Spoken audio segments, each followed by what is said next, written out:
로마에 도착한 다음에 로마에서 이스라엘 사람들을 불러놓고 이야기하는 거죠. 내가 이러이러한 삶을 통해서 이렇게 살다가 가이사에게 호소해가지고 여기까지 왔다라고 자기를 표현합니다. 표현하면서 표현하는 표현 중에 한 표현이 이스라엘의 소망으로 말미암아 내가 이 쇠사슬에 매인 바 되었다라고 표현합니다. 이스라엘 소망 때문에 핍박을 당한다 이런 표현이거든요. 소망 때문에 핍박을 당한다. 이거 조금 입장을 바꿔놓고 보면 핍박을 당하지만 소망 때문에 핍박을 이길 수 있다라고 뒤집어서 말해볼 수 있습니다. 사도 바울의 본심이 그런 것 같습니다.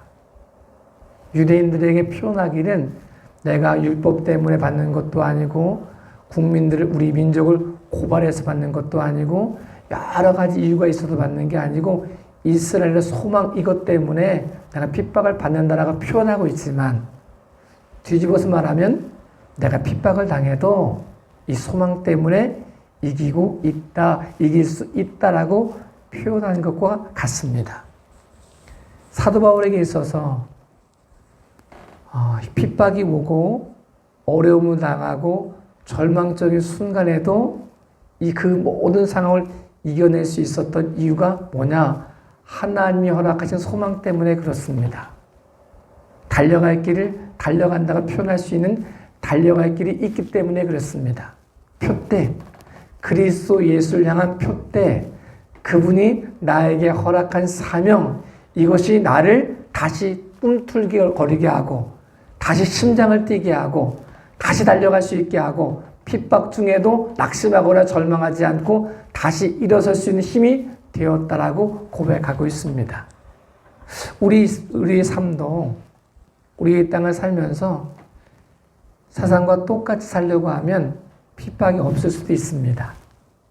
어울려 살려고 하면 좋은 게 좋다고 인정하고 살면 핍박이 없을 수 있는데 하나님이 허락한 소망 때문에 하늘의 소망 때문에 그 소망을 위해 달려가는 것 때문에 세상과 다르게 사는 것 때문에 하나님께 열정을 가지고 있는 것 때문에 때로는 핍박을 당할 수도 있고 어려움을 당할 수도 있다는 사실을 기억해 보아야 됩니다. 베드로는 그런 고백을 갖습니다. 우리가 받는 고난을 이야기하면서 부당하게 당하는 고난도 있다. 왜 당하는지 모르는 고난도 있다. 죄 때문에 당하는 고난도 있다. 선을 행하다 당하는 고난도 있다. 라고 말합니다. 이 말을 사도 바울의 말로 바꿔버리면 하늘의 소망, 하나님이 허락한 소망을 향해 달려가기 때문에 받는 고난, 핍박도 있다. 그런데 핍박 때문에 무너질 수 없는 이유는 하늘의 소망이 있기 때문이다 라고 고백하고 있습니다. 성경에 어려움을 당한 인물들을 보면 대부분이 다른 사람의 시기 때문에 받는 고난, 핍박이 많았습니다. 그러니까 핍박이 단순간에 한 번으로 끝나버리면 고민할 이유도 없습니다. 그냥 천국 가서 누리면 되니까, 해결되면 되니까. 남아있는 사람들이 왜 그런 고난이었냐라고 막 묻고 논쟁할 수 있지만 본인에게 문제가 되지 않습니다. 가인과 아벨이 드렸던 예배 중에 하나님이 가인의 예물을 받지 않으시고 아벨의 예물을 받으셨습니다. 그래서 가인이 얼굴빛이 바뀌어버렸습니다. 시기하는 마음이 생겼습니다. 그 어느 날 그래서 그가 아우 아벨을 돌로 쳐 죽였습니다. 시기 때문에 받은 고난이었습니다. 시기 때문에 받은 핍박이었습니다. 근데 한 번이니까 죽음으로 끝나니까 우리가 왜 하나님 아벨을 죽는데 내버리셨습니까? 왜 안 막아주셨습니까? 이런저런 논쟁을 할 수 있지만 아벨의 입장에서는 죽어 천국 가서 모든 문제가 해결되었기 때문에 그것 때문에 고민하지 않아도 됩니다. 이 땅은 한 번 받는 고난으로 끝나지 않고 핍박으로 끝나지 않고 어제로 끝나지 않고 살아있는 동안 끊임없이 선한 싸움을 싸워야 되고 핍박을 이겨야 되고 그 모든 핍박 가운데 답을 찾아야 되는 것이 우리가 해결해야 될 문제입니다. 다 찾아낼 수 없지만, 다 이해할 수 없지만 하나님께서 우리가 허락하신 깨달음을 가지고 소망을 가지고 이겨낼 수 있는 저와 여러분의 삶이 되어질 수 있기를 예수님의 이름으로 축복합니다.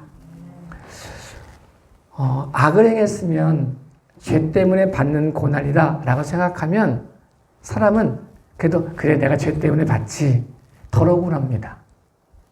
근데 선을 행하려다가 정직하게 살려다가 옳게 살려다가 받는 고난이면 이겨내기가 굉장히 어렵습니다. 요셉이 받았던 핍박이 있었습니다. 보디발의 아내가 유혹했을 때 그럼 그냥 유혹에 넘어가는 척 해줘가지고 자기 이득 취하고 쾌락 취하고 뭐 이래서 나중에 들통나가지고 벌 받는다 이러면 아 내가 잘못했지. 내가 죄 지어서 그런 거지. 내가 잘못해서 벌 받는 거지 라고 생각하면 문제가 안 생깁니다. 억울하지도 않습니다. 당연히 받는다고 생각하니까. 그런데 요셉이 핍박의 어려움은 뭐였냐? 정직하게 살려고 하나님 앞에 깨끗하게 살려고 거룩하게 살려고 애썼던 모습 때문에 받는 고난이었기 때문에 핍박이었기 때문에 더 어렵습니다. 죄를 지어서 감옥 간 게 아니었습니다. 죄와 타협해서 감옥 간 게 아니었습니다. 거룩하게 살려고 하나님 보고 계신다는 걸 알고 내가 그렇게 하면 안 됩니다 라고 거절한 것 때문에 보디발에게도 보디발의 아내에게도 거기 모이는 모든 사람들에게도 모함을 당해가지고 감옥에 갇히게 되었다는 것이 얼마나 힘들고 어려웠는지를 우리 상상으로 생각해 볼 수 있습니다. 굉장히 어려웠을 것입니다. 하늘의 소망 때문에 거룩한 삶 때문에 하나님 보고 계시다는 것 때문에 받은 핍박이었습니다.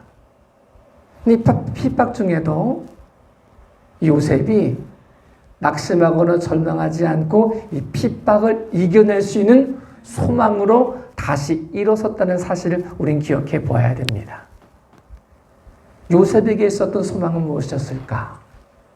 핍박이 와도 좌절하지 않고 절망이 와도 낙심하지 않고 다시 일어설 수 있는 그 감옥 속에서도 충성할 수 있는 하나님을 원망하지 않을 수 있는 그래서 성경은 표현하기를 하나님이 요셉과 함께 하심으로 요셉이 형통했다라고 기록할 수 있는 어떻게 그런 삶을 살 수 있었을까 생각해보면 요셉에게는 사람들이 알 수 없는 하나님께 주신 소망이 있었을 거다 저는 그렇게 믿습니다. 처음 이 소망이 뭔지 잘 몰랐을 것입니다. 꿈을 꿨을 때 잘 몰랐습니다. 여러 별의 별단들이 자기를 향해 절하는 꿈을 꾸고 해와 달과 별들이 자기에게 절하는 꿈을 꿨을 때 이게 무슨 소망인지 몰랐습니다.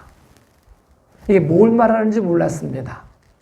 그래서 상대방이 어떻게 생각하든지 상관없이 상처받든지 상관없이 자기가 좋아가지고 너무 좋아가지고 꿈 얘기를 아무 생각 없이 만약에 속에 음흉한 마음이 있었으면 말 안 하거든요. 속으로 그렇게 생각해도 겉으로는 말 안 하거든요. 안 그런 척. 이렇게 하는 게 보통 사람의 모습이거든요. 근데 얼마나 얘가 순박했는지 철이 없었는지 상대방의 입장을 생각하지 않고 자기 기뻐가지고 다 얘기해버렸던 그런 모습이었습니다. 근데 어려움을 겪으면서 고난을 당하면서 감옥에 갇히면서 핍박을 당하면서 그 속에 감춰져 있었던 소망, 하나님이 허락하신 소망, 이 꿈을 통한 소망, 모든 것을 뺏기는 것 같지만 빼앗기지 않을 수 있는 소망, 하나님이 허락하신 소망을 가지고 다시 일어섰다는 사실을 우리에게 보여주고 있습니다.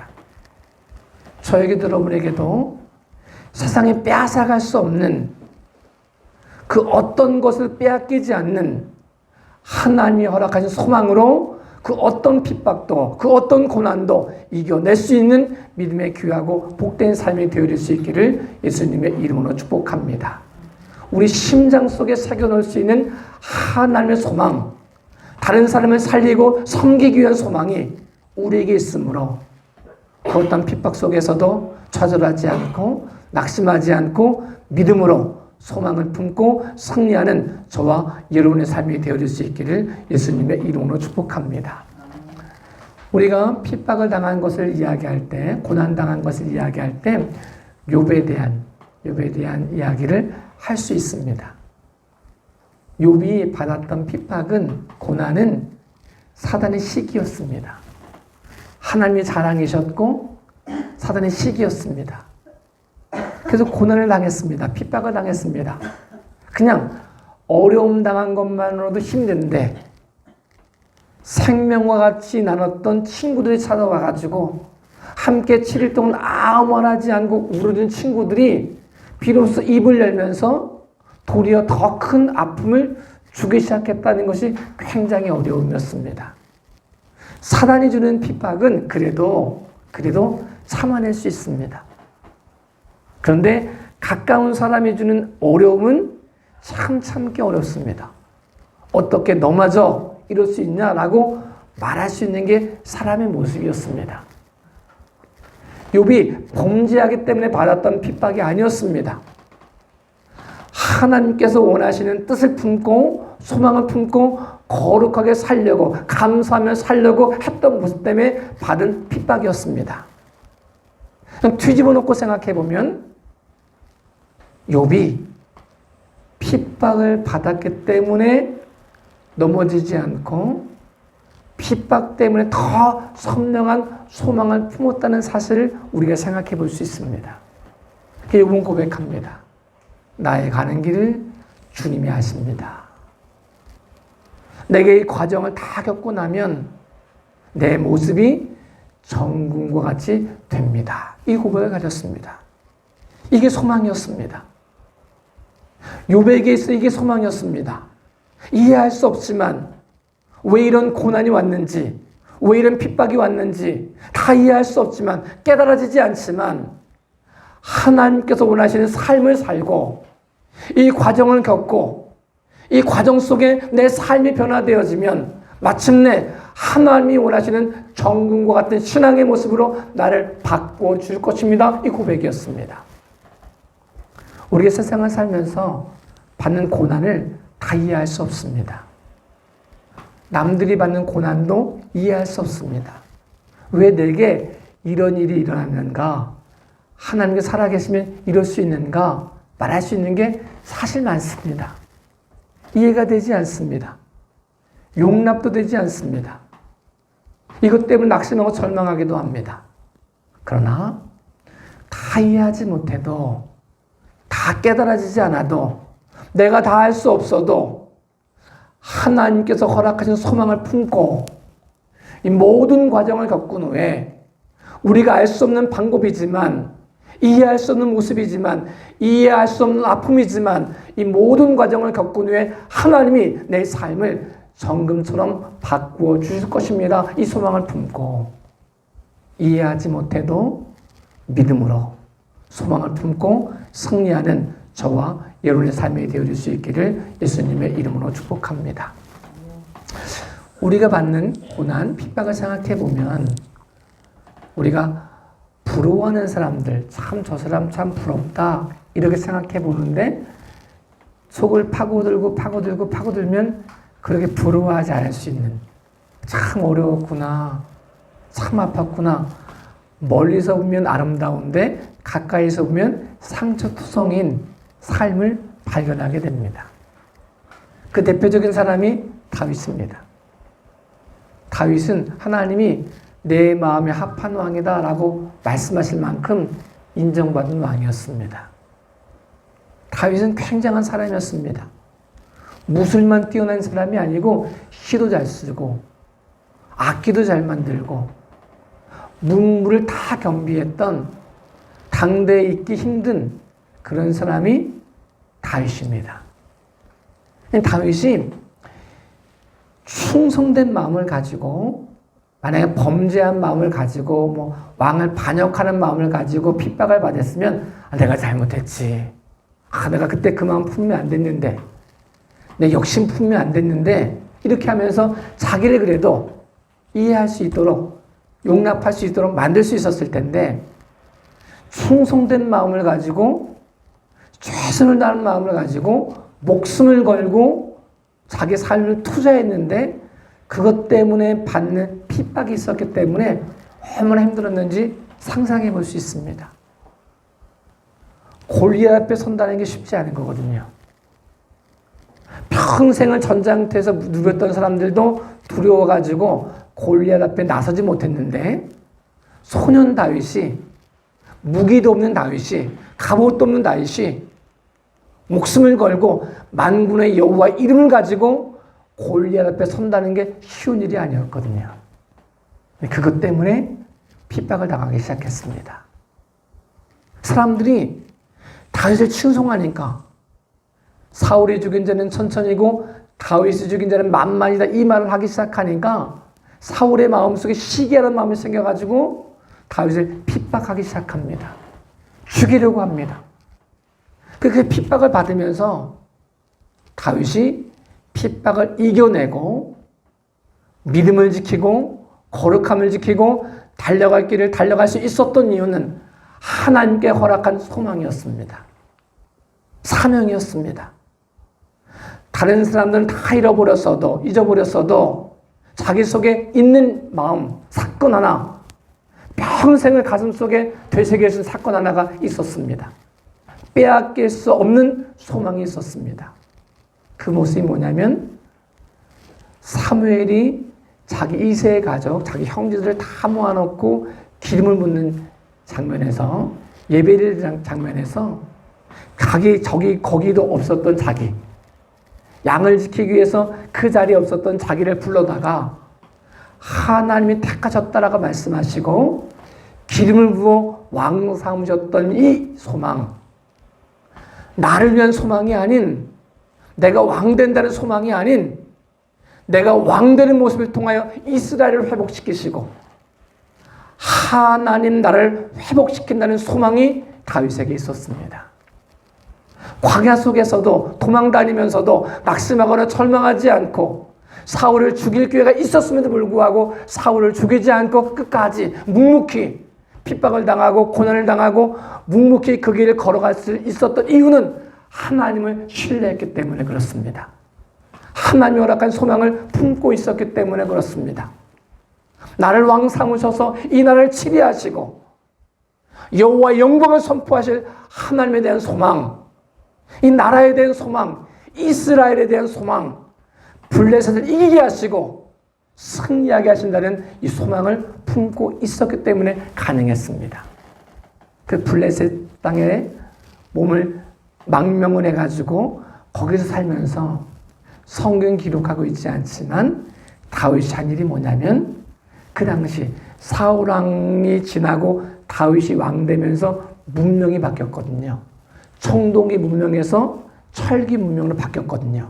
사울 왕 때는 블레셋 사람들이 이스라엘 사람들이 혹시라도 철을 가지고 무기를 만들까봐 그 기술을 안 가르쳐줬거든요. 그래서 논농사 짓고 밭농사 짓다가도 도구가 이게 무뎌지면 벼리로 간다고 하잖아요. 갈로 갈 때 블레셋에 가서 갈고 올 정도로 문명의 차이가 굉장히 컸거든요. 근데 사울이 죽은 다음에 다윗이 왕 되면서 문명이 청동기 문명에서 철기 문명으로 바뀌었습니다. 이유가 무엇이었을까? 유추해 보는 겁니다. 다윗이 블레셋에 망명하고 있었을 때 내가 사울 피해 도망 다니고 있다, 이걸로 끝나지 않고 내가 이거 언제 끝나지? 이 광야 생활 언제 끝나지? 언제 돌아가지? 이거로 끝나지 않고 거기에서 충성하면서 철기 문화를 배우지 않았을까? 저는 그렇게 상상해 봅니다. 한 문화를 바꿀 수 있는 모습을 자기가 겪고 있는 고난 속에서 의미를 찾고 이 고난 속에서 역사하시는 하나님의 계획을 찾고 포기하거나 낙심하지 않고 끝까지 충성했던 다윗의 모습을 통하여 하나님이 문명 전체를 바꿔줄 수 있는 모습이 되지 않았을까 상상해 봅니다. 우리가 받는 고난 반드시 거기에는 하나님의 계획이 있습니다. 제가 그렇게 믿습니다. 애매하게 받는 것 같은 핍박에도 반드시 하나님의 계획이 있다. 저는 그렇게 믿습니다.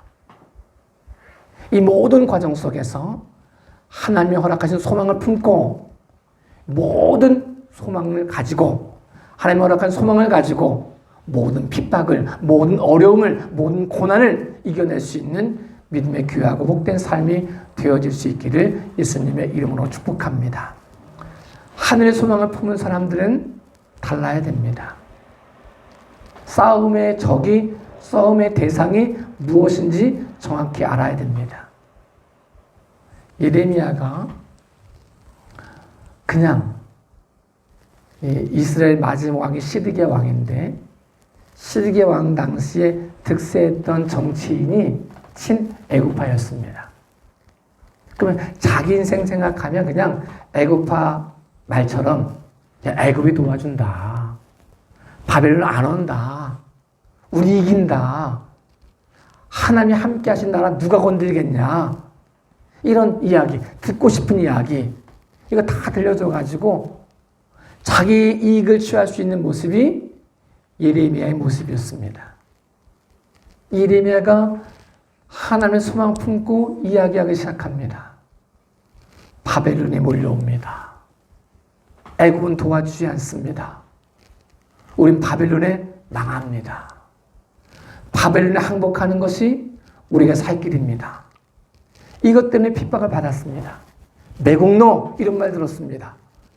저 사람이 어떻게 하나님의 사람이야? 어떻게 그럴 수 있어? 라는 말을 듣고 핍박을 당하고 감옥에 갇히기도 하고 시위대 뜰에 갇히기도 하고 먹을 것을 못 먹기도 하고 매맞기도 했습니다. 굉장히 어려운 모습들을 겪었습니다. 그런데 이 모든 어려움 속에서도 예레미야가 핍박을 이기고 승리했다는 사실을 우리에게 보여주고 있습니다. 이유가 무엇이었을까? 예레미야는 품고 있었던 하늘의 소망이 있었습니다. 사람들은 다 망한다 여기에 포커스를 맞췄습니다. 바벨론 침공에 온다 여기에 포커스를 맞췄습니다. 우린 망한다. 우린 소망이 없다. 여기에 포커스를 맞췄지만 예레미야의 중심은 망한다 했지 않았습니다. 망하지만 70년 후에 다시 회복시켜 주신다. 이 70년의 시간은 우리가 거듭날 수 있는 시간이고 회개할 수 있는 시간이고 하나님의 소망을 가지고 다시 일어설 수 있는 시간이다 라고 이야기하고 있었습니다. 예레미야가 이 소망을 품고 사람들이 너 매국노지, 너 거짓 선지자지, 하나님 말씀 엉뚱하게 전하는 거지, 매수된 사람이지, 바벨론에 매수돼가지고 이런 말 하는 거지, 우리 힘 빠지게 하는 거지, 수 없는 댓글, 수많은 악플을 통해서도 거기에 반응하지 않고 그것 때문에 낙심하지 않고 내가 왜 이런 이야기 들어야 되는가 거기에 반응하지 않고 믿음으로 순종하며 믿음으로 결단하고 믿음으로 살 수 있었던 것들을 우리에게 보여주고 있습니다. 저에게도 여러분에게도 이 소망이 있었으면 좋겠습니다. 사람들은 여러 가지 어려움 속에서 어려움에 반응을 합니다. 어려움에 반응을 하면서 자기는 그래도 괜찮다는 사실을 이야기하고 싶어 합니다. 그래서 내가 뭐를 바꿔가지고 내가 뭐를 회개해가지고 이렇게 생각하지 않고 이 상대적인 평가를 가지고 상대방을 아주 나쁜 놈 만들면서 내가 그래도 괜찮지. 이거를 이야기하고 싶은 게 사람들의 모습입니다. 그것도 문제만 생기면 상대방의 흠만 잡으려고 합니다. 대안은 없습니다. 쟤보다 내가 낫다 이 말을 하고 싶어 합니다. 근데 쟤보다 내가 나아도 절망을 바꿀 수는 없습니다. 우리가 깨끗한 척해도 절망을 바꿀 수는 없습니다. 쟤보다 내가 조금 더 낫다고 말해도 나 스스로는 나 괜찮은 사람이지 라고 말할 수 있을지 모르지만 세상을 바꿀 수는 없습니다. 세상을 바꿀 수 있는 유일한 소망은 하나님께 있습니다. 70년의 과정 속에서 우리를 회복시키시고 우리를 단련시키시고 마침내 정금과 같은 신앙의 모습으로 바꾸신 하나님, 이 하나님이 우리에게 소망되었을 때 이 소망 때문에 핍박당하는 것 같고, 이 소망 때문에 어려움을 당하는 것 같고, 이 소망 때문에 고난당하는 것 같지만, 틀린 말이 아니지만 뒤집어 생각하면 이 소망 때문에 고난을 이길 수 있고, 이 소망 때문에 핍박을 이길 수 있고, 이 소망 때문에 살아갈 수 있다는 사실을 우리에게 말씀해 주고 있습니다. 저에게도 여러분에게도 이 소망이 있기를 예수님의 이름으로 축복합니다. 사도 바울이 이스라엘의 소망으로 말미암아 내가 이 쇠사슬에 매인 바 되었다라고 말하는 이 이면 속에 로마 사람들에게 말해주기를, 유대인들에게 말해주기를, 우리에게 말해주기를 소망 때문에 핍박당하는 게 아니고 사실은 소망 때문에 핍박을 이길 수 있었다. 내가 여기까지 올 수 있었던 힘, 로마까지 올 수 있었던 힘, 여기서 복음을 증거할 수 있는 힘, 쇠사슬에 매인 바 되었지만 낙심하고 절망하지 않고 여러분에게 복음을 이야기할 수 있는 힘은 하늘의 소망 때문입니다. 이 소망이 나를 다시 살게 했고, 이 소망이 나에게 다시금 열정을 불어넣어 주었고, 이 소망 때문에 내가 핍박을 이기고 승리할 수 있었다라고 노래하고 있는 모습임을 저도 여러분도 고백함으로 우리 안에 내가 예수님 때문에 핍박당한다 이 모습이 아니라 예수님 때문에 핍박도 이길 수 있었습니다. 이 고백으로 변화되어질 수 있기를 예수님의 이름으로 축복합니다. 기도하겠습니다.